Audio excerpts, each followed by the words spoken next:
Amara, a UN diplomat, arrived at a bustling international airport, exhausted from a climate conference in Geneva. Despite her fatigue, she remained composed, her sharp eyes scanning the surroundings with professional precision. As she waited in the immigration line, she noticed a tall, broad-shouldered officer, Heler, scrutinizing travelers with an air of hostility. Amara dismissed it, accustomed to such behavior. When her turn came, she handed her Nigerian diplomatic passport to the immigration officer. Suddenly, Heler stepped in, speaking in low tones about extra screening and verification. The immigration officer, hesitant, passed Amara's passport to him. Amara calmly asked if there was a problem, but Heller's cold gaze dismissed her. He led her to a small inspection area, ignoring her assertion that her documents were in order. He accused her passport of being a fake, despite a scan confirming its validity. Amara firmly stated her diplomatic status and suggested he contact the UN or the Nigerian embassy, but he smirked, pulling out a pair of scissors. Ignoring her warning that damaging the document would violate international law, Heler swiftly cut her passport in half. The crowd fell silent, and Amara, stunned, could only stare. "Looks fake to me," Heler said smugly. Amara, taking a deep breath, finally spoke, her voice calm but filled with barely restrained fury. "You have just made a grave mistake." Amara, though shaken, maintained her composure. Heler, still defiant, declared that international law didn't apply to border security, accusing her of not fitting the diplomat profile due to her solo travel. His thinly veiled racism infuriated Amara, but she refused to let it show. She emphasized that his actions insulted not just her, but the UN, her nation, and the principles his own country claimed to uphold.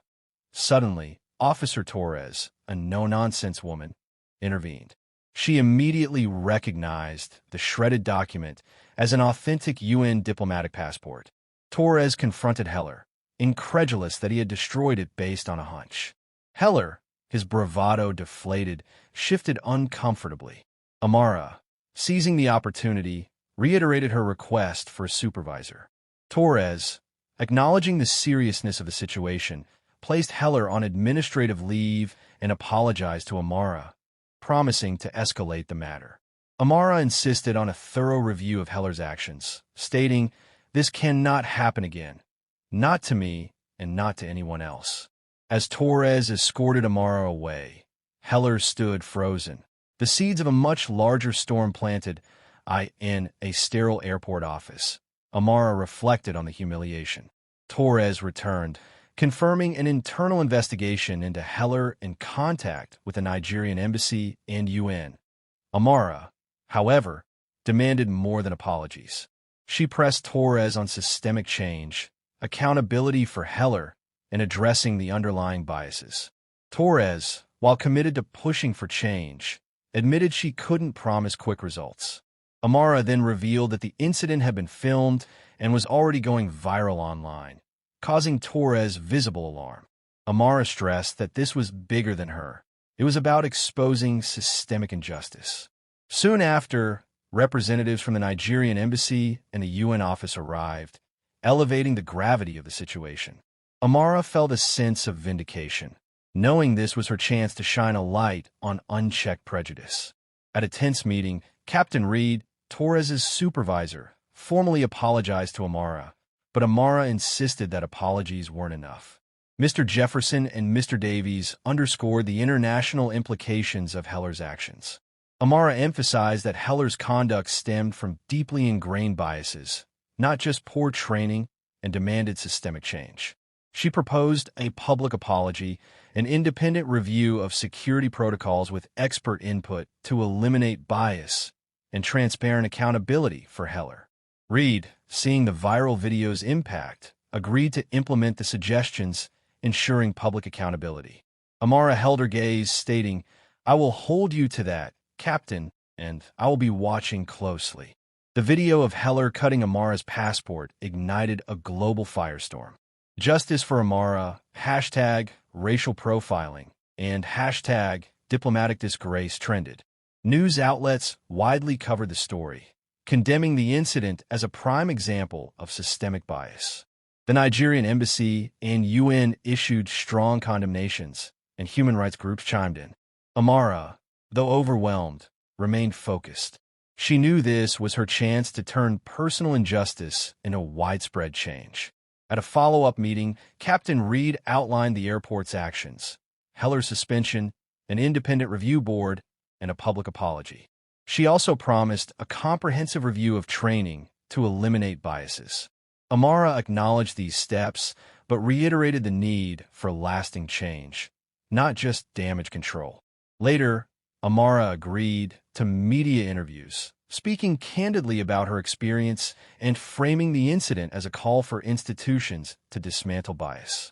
Her powerful words resonated globally, increasing pressure on airport officials. Heler, facing public vilification, retreated from public view. The airport issued its public apology, a small victory in Amara's larger fight. In her hotel lounge, Amara began planning her next moves. A message from a fellow diplomat in Geneva reinforced her resolve. Her composure had sparked a crucial conversation about systemic bias. She closed her laptop, her mind racing with ideas for a press conference, a UN proposal, and anti-bias training.mr. Jefferson joined her, sharing updates. The UN was considering a formal statement on racial profiling, needing her input. He also confirmed their push for systemic reforms at the airport, including mandatory anti-bias training and an independent oversight body. While Heler was suspended, he hadn't faced formal consequences. Amara insisted on maintaining public pressure. Jefferson then arranged a press conference for Amara, a critical opportunity to keep the momentum. The next morning, at the Nigerian embassy, Amara addressed journalists. She spoke not just of her personal ordeal, but of the wider issue of systemic bias and misuse of authority that affected countless others without a platform. She called for mandatory anti-bias training, independent oversight, and international standard for traveler rights. Her powerful speech received a standing ovation, igniting widespread support for her cause. Dan Heler, now a pariah, grappled with the fallout. The viral video had ruined his career. Accusations of racism haunted him. His wife urged him to speak up, to acknowledge his mistake. He reluctantly admitted his fear of public backlash and his own realization that his actions were shaped by ingrained biases and a system that encouraged them. He began to reflect on his past conduct, recognizing how often he had judged people based on arbitrary factors like appearance or accent. Heler sought counsel from a trusted colleague, admitting his turmoil and questioning if he was racist. His colleague suggested he was shaped by a system encouraging biases, and that the crucial step was to acknowledge and learn from his actions.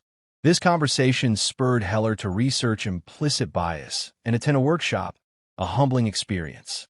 He began to understand the pain he had caused, recognizing his actions as part of a larger, discriminatory pattern.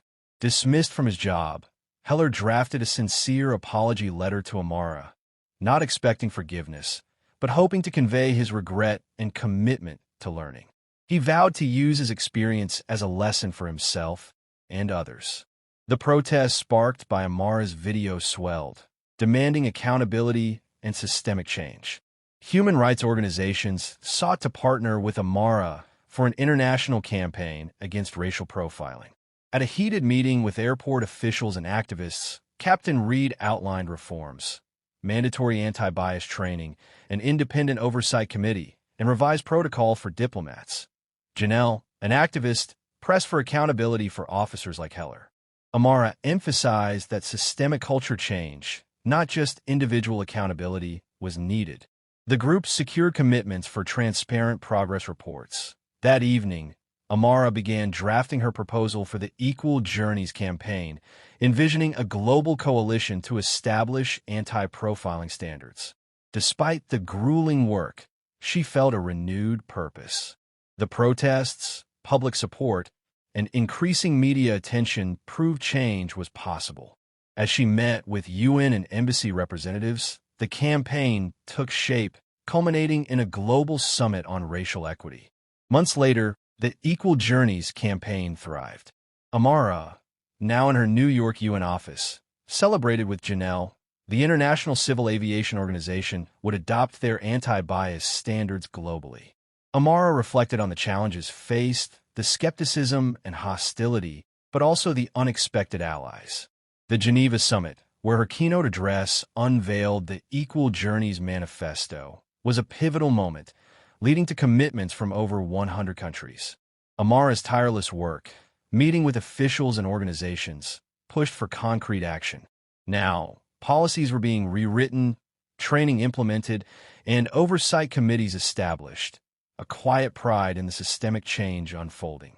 Her assistant brought a handwritten letter, an apology from Dan Heler. His sincere words of regret and self-reflection, though not asking for forgiveness, showed his journey of understanding. Amara put the letter aside, her focus remaining on the work. As dusk fell, she began planning the next phase of Equal Journeys, ready to extend its reach into regions deeply entrenched in discrimination. This was her calling, her mission, and with her allies, she would ensure dignity and equality for all travelers.